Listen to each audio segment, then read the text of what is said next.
Hey, this is Scott Ian, and you're watching The Metal Voice.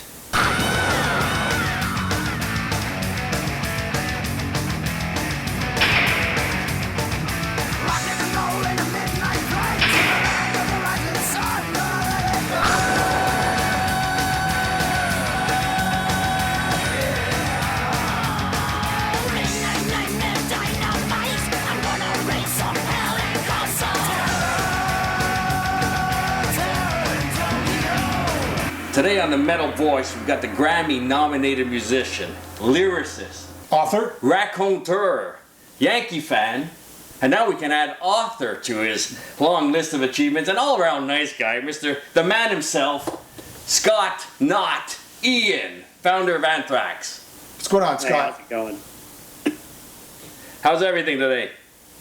It's all right. I've got a crappy cold, but other than that, I'm okay. We'll try to plow through this then. Here, the book's out. I'm the Man. Read it a couple of times. Thoroughly enjoyable.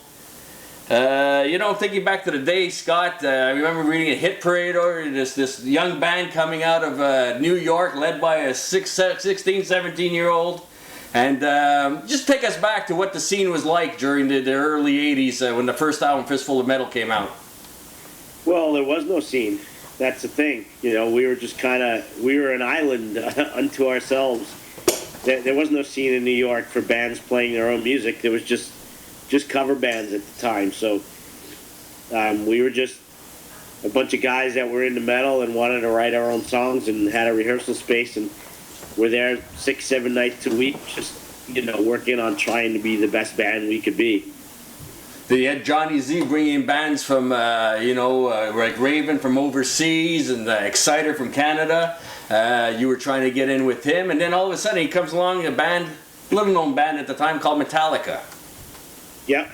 Yeah. I remember he played me the demo of, he played me the No Life Till Leather demo at his store one day, and, it just blew me away. It sounded so cool, and he told me he's bringing them to New York, and he's going to make an album, and he's starting his own record company, and it was all very big talk at the time. You got to remember, this is like 1982, and yeah, I was like, how do you do that? How are you going to start a record label? How are you going to put them in this? Like, how do you even know how to do that? And he was honest. He's like, I don't know, but nobody else is going to do it.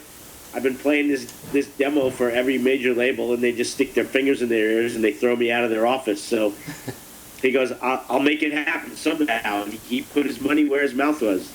You're with the band. I mean, you're in New York with the band. You're feeding the band. You're clothing the band in a sense, right?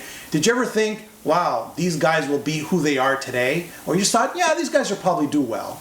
No, honestly, who looks 25 years into the no.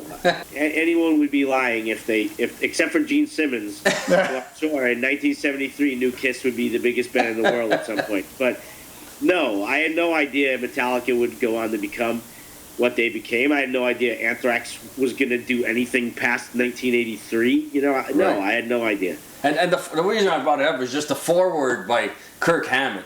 I mean, the relationship runs deep. I mean, that's probably the best foreword I've ever read in any book ever. The dedication and everything he wrote about you.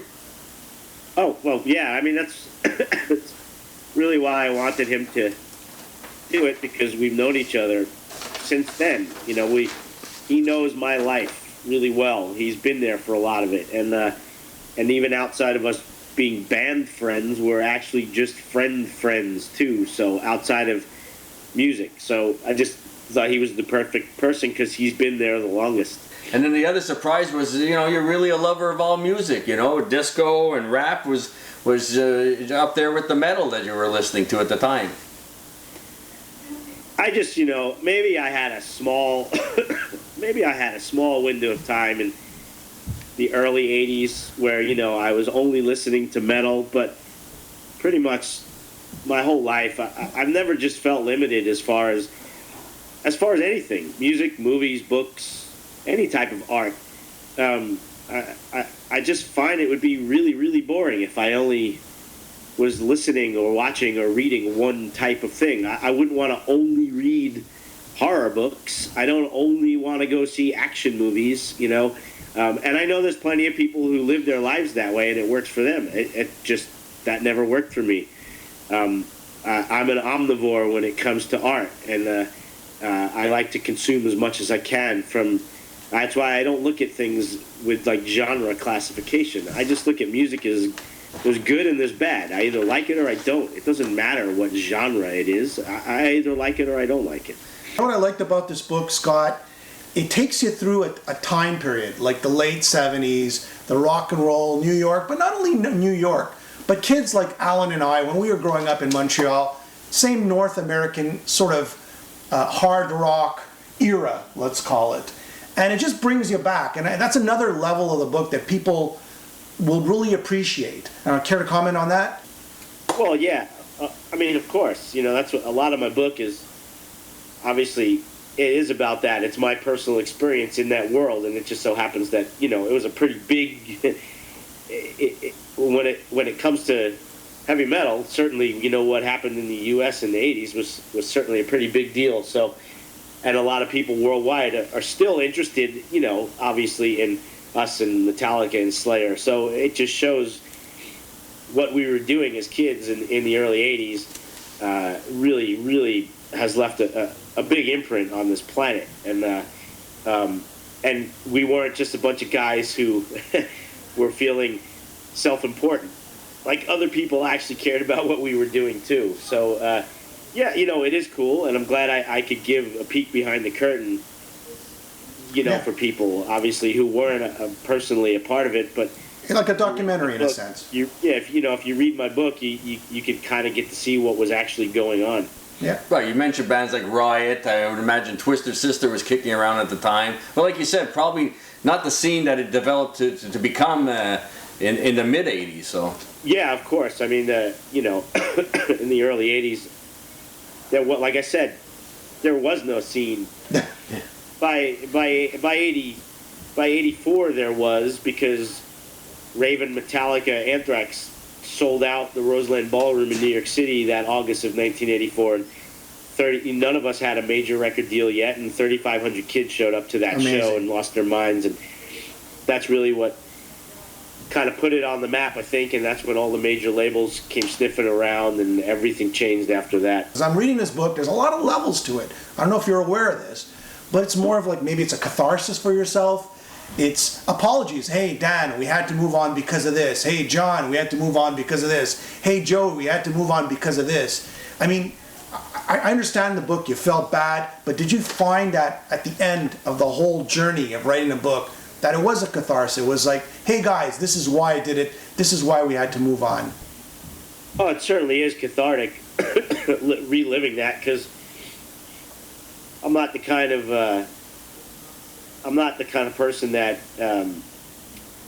actually spends a lot of time looking back. I did it for my book, and now that's done. So yeah, it was cathartic in a way to get to go back and really try and wear the shoes of who I was in those different time periods of my life, and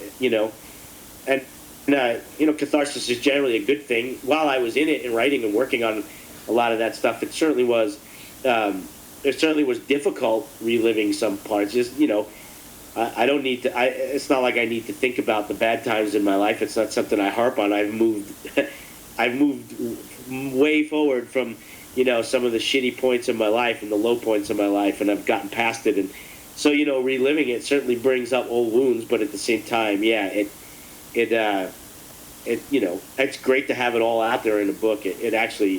I was very, very proud of it when I was finished.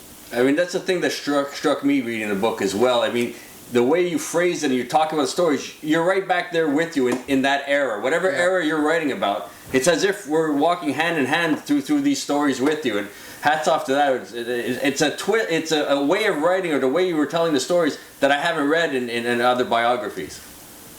Oh, thank you. And which stories didn't make it in the book that are sitting on the cutting room floor somewhere? Hopefully you'll read them in book 2. That was my next question. Yeah, is there going to be a book 2? So I hope so. Good. I feel like I have more than enough material. I don't know what book 2 is going to be yet. It's obviously not going to be another. It's not going to be another memoir. in that aspect. So I haven't really figured out what it's going to be yet. I'm still figuring that out. But I've got a ton of material. I have a question from Dean. Okay, he's one of your fans. If you had to choose one album from your catalog, and we're not talking about commercial success, which one would it be? Your favorite album from your favorite album out of your whole catalog? Oh, right now it would still be worship music. Oh, wow. That's Yeah, a good choice. Good choice, great choice. How's the new album coming along anyways? Yeah, it's coming along great. We're gonna take a break. We head out on tour on the 24th, and we'll take a break and be able to kind of get away from it, live with it for a while, and then come back right at the beginning of June and spend another month finishing it up. We're in a really good zone creatively, and I think if you like the last record, you're really gonna love this new one. We got a new game we're gonna play here on the Metal Voice. It's called Rewind with Scott Ian. All right, Scott. So we'll just throw out some topics, and you just answer. There's no right or wrong answer. Whatever comes out the top of your head. So let's say Rob Reiner or Filthy Animal Taylor.